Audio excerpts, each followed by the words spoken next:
Okay, today's material is on a new thing that we haven't looked at before called rational expressions. Okay, rational expression. So again, we've seen the word expression a lot. What is the difference between an expression and an equation? No equal sign? Right. Expressions don't have an equal sign, so we're not solving anything, okay? What we're doing with rational expressions is we're simplifying, okay, or reducing, something like that, but we're not solving, okay? So our definition for a rational equation, this is a ratio or a fraction. Ratio and fraction mean the same thing,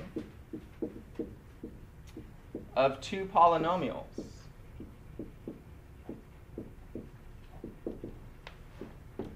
That's it, okay? It's a fraction of two polynomials. So in the numerator, I have a polynomial, and in the denominator, I have a polynomial, all right?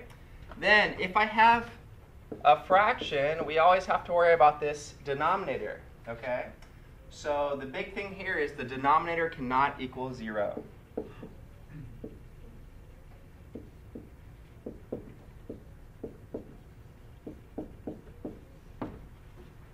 Okay?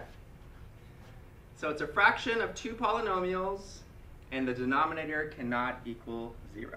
So let's just look at some examples. What does a rational expression look like? Well, you could have something really easy like 2 divided by 3, right? That's a rational expression. Or you could have something a little bit more advanced, like x squared minus 3x plus 2 divided by 3x to the third minus 2x squared plus x minus 6.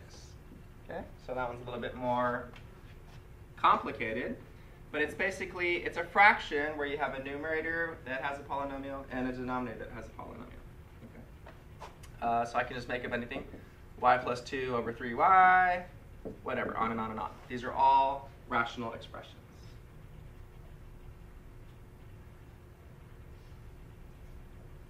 Okay? Now, the first thing that we have to worry about is this guy here, not letting the denominator equal to 0, okay? So some of the first things that we do is they'll give you a rational expression, and then they'll ask you the question, what numbers make this undefined, or what numbers are we not allowed to have, okay? And that's the first type of problems that we do. So let's take a look at a few examples of that. They're going to give us a rational expression, and they'll say, what numbers are we not allowed to have? And what they're asking is, what numbers cause the denominator to be 0? Okay, and we call those numbers restrictions. Okay, let's start number 1 example. Example 1. X over x plus 5. Here's our first rational expression. Okay?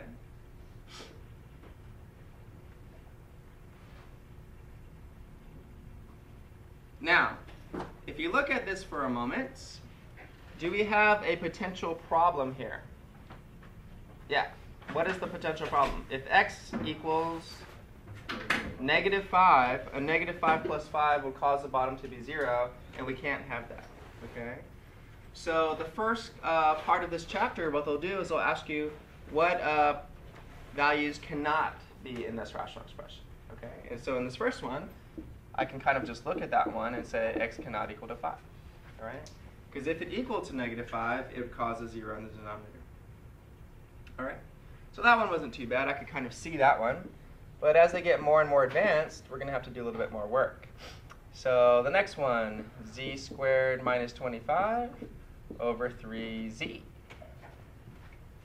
Okay? Rational expression number 2. So again, all I'm concentrating on right now is just the denominator. Is there some number that I put in for z that would cause the bottom to come out to equal to 0? What is it? 0. Yeah, 0 itself in this particular problem, right? If z equals 0, then 3 times 0 equals 0, so z cannot equal to 0. Okay? All right. Example 3. Z plus 5 over z squared minus 9. Okay? Now, as these get more and more complex, here's basically what happens. What I'm going to do is I'm going to set the denominator equal to 0, see what causes it to equal to 0, and then say, okay, z can be anything except those numbers. Okay? So here's what happens. As these things get more and more complex, basically our rule of thumb here is let's set that equal to 0. See what makes it equal to 0, and then say z cannot be that number. Z cannot be that number. Okay? All right, so then it tests you to see how good you are at factoring. Z squared minus 9 equals 0. How do I solve this? Well, I use the zero factor property. I have 0 on the right-hand side, and I need to factor the left side. How does that factor?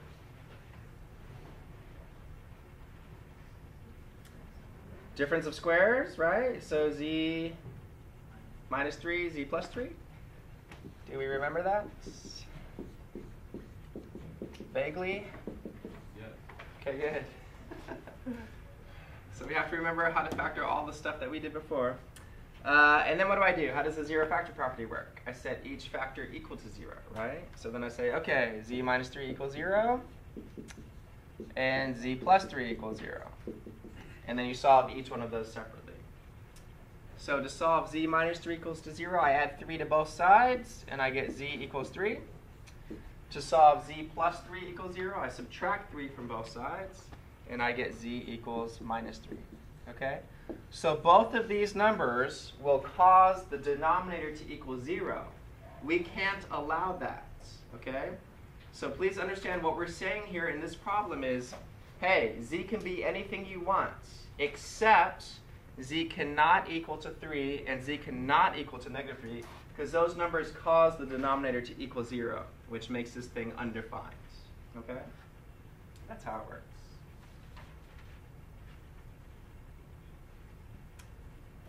All right, let's do one more.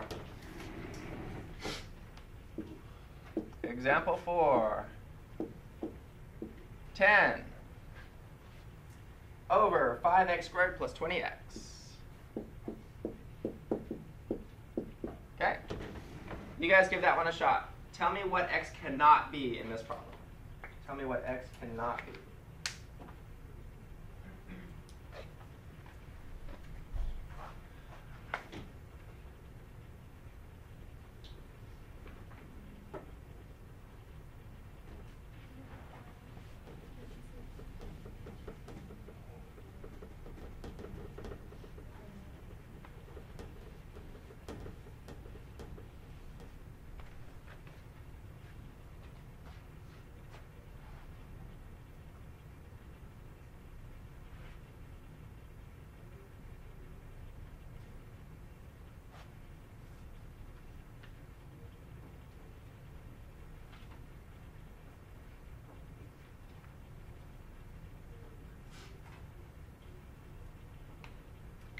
All right, so check your work with me. The first step is to set this equal to 0.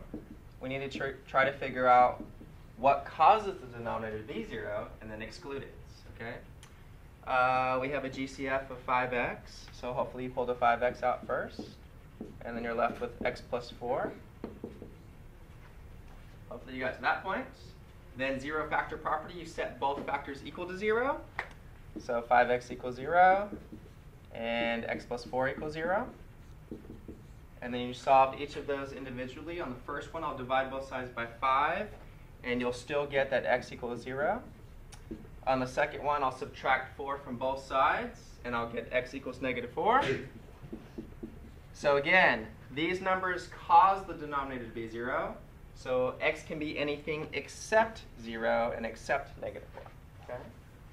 So I solved it to find numbers that we're not allowed to have. That's what we did. Okay?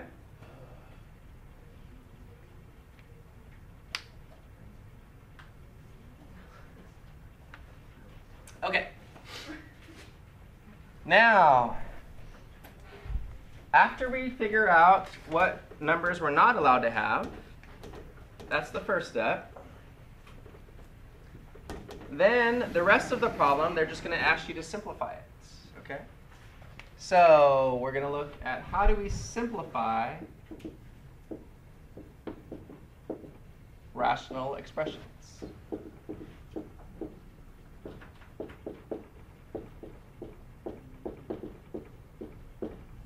How do you simplify fractions is basically the question.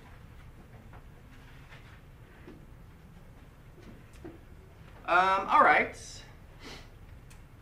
If I had something like 8 divided by 12, let's just start with numbers first. What actually goes on through your head to simplify something like this? What do you do?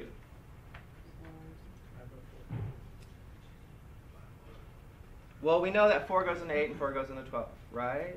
Okay, so here's what happens really, is I say, oh, okay, 8 is 2 times 4, and 12 is 3 times 4, right? And then I have a 4 here, which I reduce with that 4 here, and that just leaves 2 over 3, right? And that's my answer. Does everybody understand that?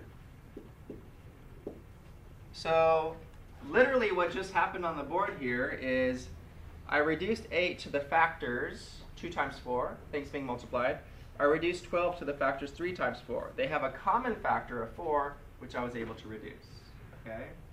And that's exactly what you guys are going to do, except with bigger things, okay, with polynomials. So you're going to have something like, I'm just going to make this up, x squared plus 6x plus 9 over x squared minus 25. Okay? And what you're going to do is you're going to say, okay, I'm going to break it up into what factors multiplied to give me that. And then my hope is that they'll produce a common factor, which I'll be able to reduce. Does everybody see that? So we have these ugly polynomials, which we're going to factor completely. And then hopefully there'll be things that I can reduce, and then whatever's left will be my answer. Okay? Now, the only way that you can do this is if you know how to factor, which we spent a whole chapter doing. Okay? So again, you can't get away from this factoring, because that's, in this new chapter, that's all we're going to still be doing, is factoring so that we can reduce this down. Okay? So we can't avoid this factoring thing. All right.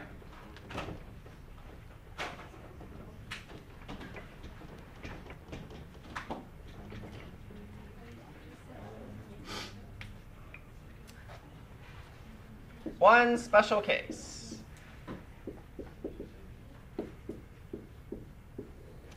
As we're going through and we're reducing these factors, one thing comes up all the time, and it looks something roughly like x minus 7 over 7 minus x.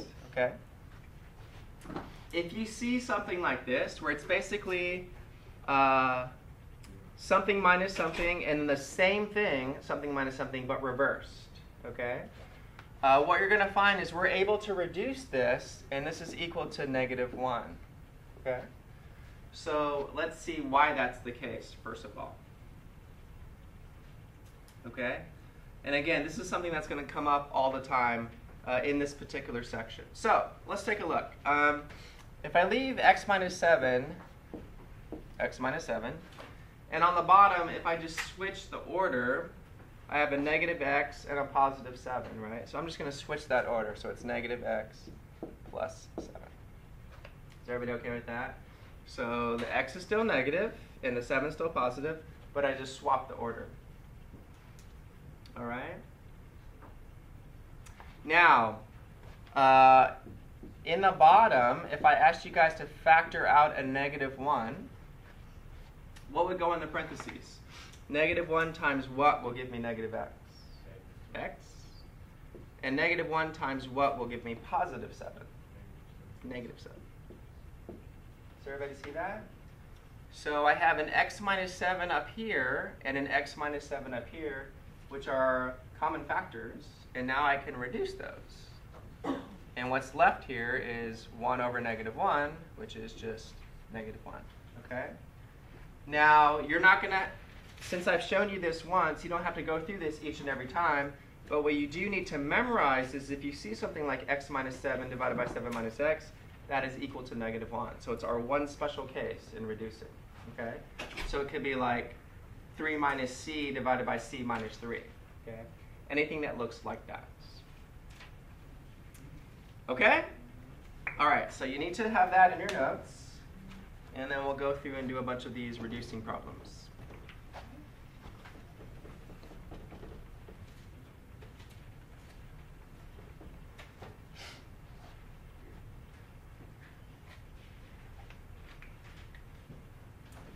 Okay, let's take a look at this first guy. Z squared minus 3z minus 10.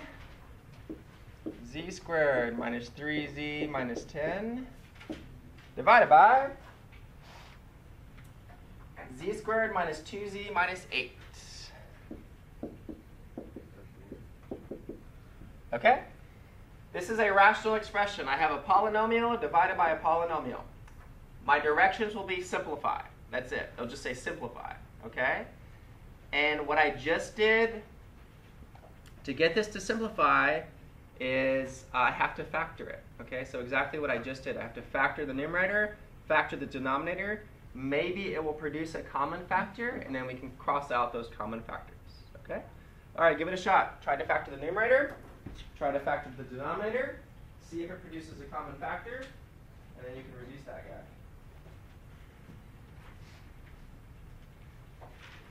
Yes.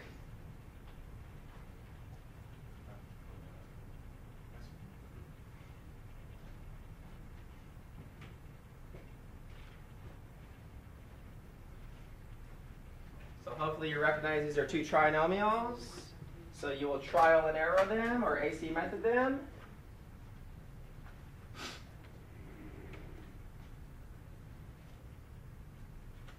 Hopefully you can get these factored pretty quickly since we've been doing that for a month now, it feels like.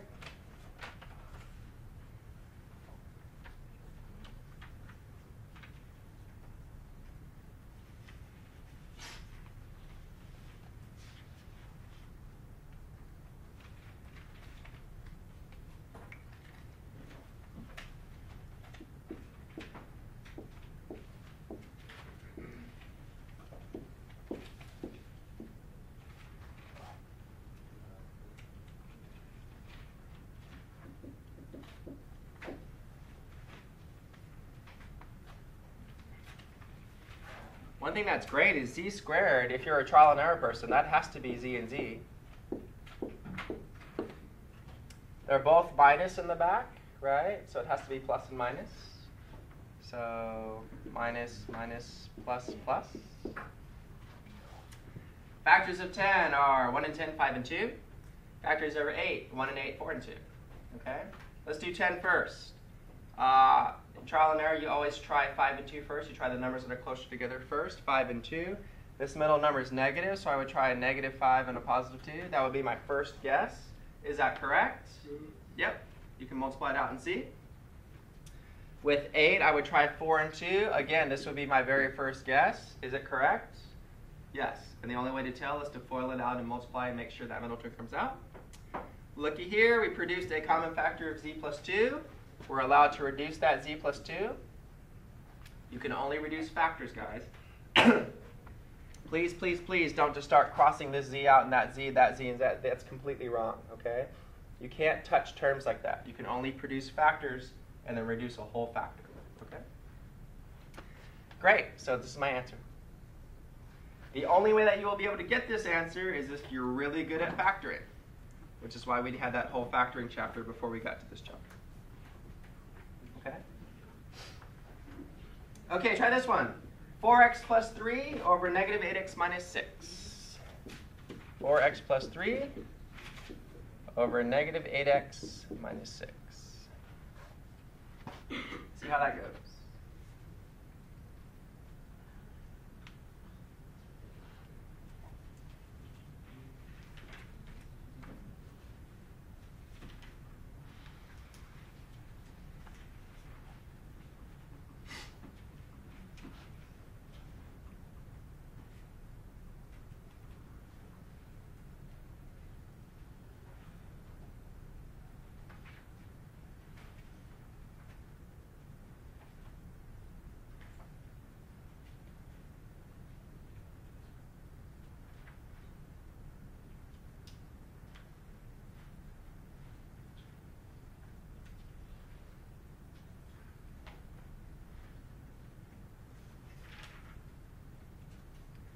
What this problem is trying to tempt you to do is cancel this 3 with that 6 or that 4 with that 8, which you're not allowed to do. Okay, not at all. 4x plus 3, does that have a common factor? Is there anything that I can pull out of 4x plus 3? No, not really. Okay.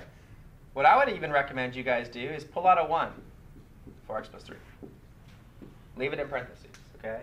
It's just a reminder to myself, I can't touch that thing. It's in parentheses, that's the only way it can be reduced.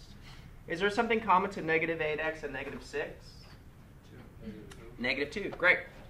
If I pull out a negative 2, what do you get in parentheses?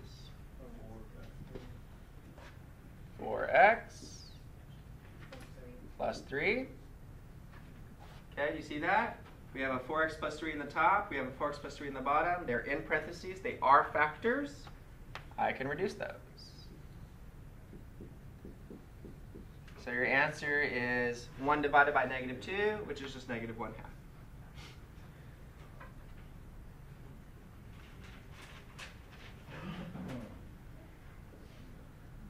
Okay, let's keep going.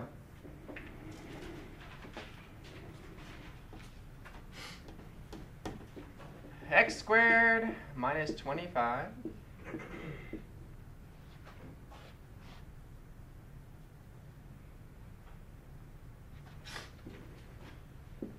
x squared plus 10x plus 25.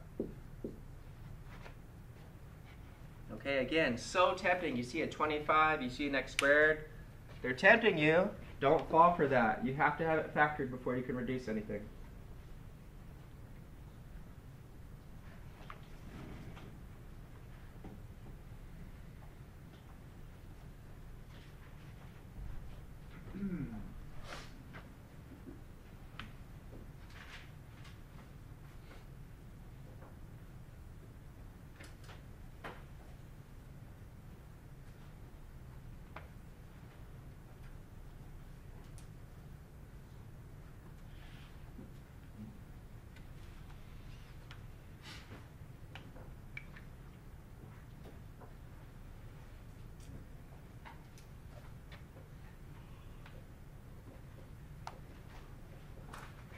How's the top factor? Right, difference of squares, x minus 5, x plus 5. Awesome. How's the bottom factor? X plus 5, x plus 5. So hopefully you use trial and error or the AC method. Have I produced a common factor? Yep. This and this. So my final answer is x minus 5 over x plus 5. Okay?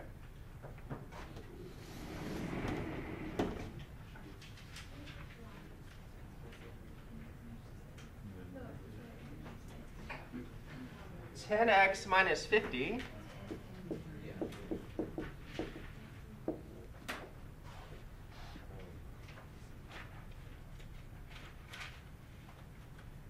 um, 15x minus 3x squared.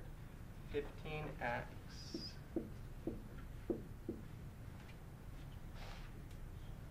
minus 3x squared. All right, give this one a shot. Factor the numerator, factor the denominator, excuse me, and see if you can reduce anything.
Okay, let's see. How's the top go? What can you do to the top? Take a 10 out, and what goes in parentheses? X minus 5. Okay, looks good so far. What'd you guys do in the bottom?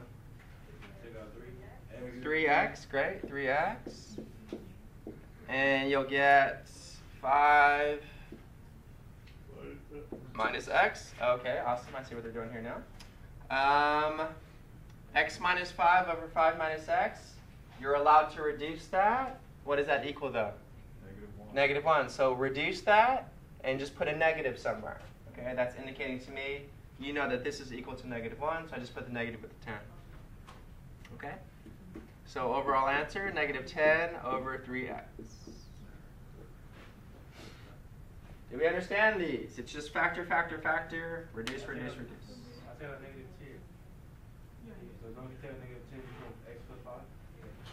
So don't you just take out 10? Oh, in the top, if you pull out a -10, Yeah. then you'll get... Why would you pull out a -10? Were you just trying to get this to work with this one? Yeah. Okay, no, let's try it. So you pull out a -10 on the top, and then you got -x plus 5, which produced the -x plus 5 here, and then you canceled that? No. Never mind. Well, that would work too, is what I'm saying. Okay, so either way. But anytime, again, that's one special case from reducing. If you have x minus 5 and 5 minus x, you can cancel that. You just have to put a -1 somewhere. Right. But you put -10 too, though. On the top one. It originally wasn't -10. Oh, okay. I canceled that and put the negative there. Oh. Yeah. Or, I mean, maybe it'd help if I just put it like that. Huh? Okay? All the way, though. All right, let's see how you guys do.